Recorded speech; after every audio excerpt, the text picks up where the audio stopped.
The initial report we had received was possible of an explosion on a boat down here at the landing with fire and possible injuries. Once the crews, as we approached you, obviously we could see the smoke. Once they were on scene, we had an obvious boat fire. We do have one gentleman who has some burns. However, at this point, I don't know what degree his burns are exactly. And his wife was with him as well. We believe she was on the boat at the time, but is not injured. And they're both at Maine Medical Center.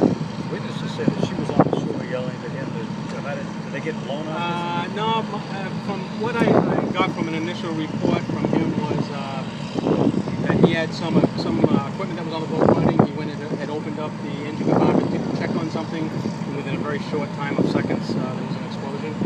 We arrived on scene. We had an obvious fuel fire. Now, whether he had a fuel leak or something going on, we're not sure at this point. And right now, my investigator is talking with them, and then once he gets down, obviously we'll take photos and start doing the actual investigation at that point. Were they blown in the water? No. The initial report was somebody was in the water, and that was not true. He was actually up. I don't know if we arrived. He was up here at the shoreline at that point, but they were both up here. Witnesses say you jumped in the water, Chief. You don't have that? I don't have that at all. I mean, if that was something a witness saw, they would have seen it before we arrived. Was he able to speak with the? Yes, we were talking with him. Yep.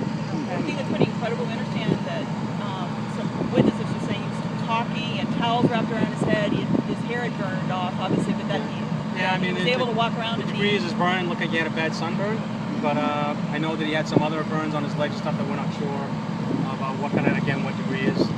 Not being at the hospital at this point, I'm not really sure of his level of injury. Are they a local couple? I don't really know who they are at this point. I haven't talked with them. We had them immediately into our MECU unit for treatment, and they left within a short time before we arrived. What kind of boat is that? I'm not sure on the brand with all the damage on it, but it's like a 20-foot, pleasure craft. It's a motorboat with an inboard engine. Where was he in proximity to the start of the fire? Was he close to it? From the initial report was that he had opened up the compartment area to the engine, and then there was an explosion at the time he was standing there looking at it. So, I mean, he was right closer in the area of whatever had exploded on the boat. We arrived on scene because the boat was pretty fully involved in fire. Considering his proximity to the explosion, I mean, is it somewhat surprising to you that he was able to speak and that you can kind of...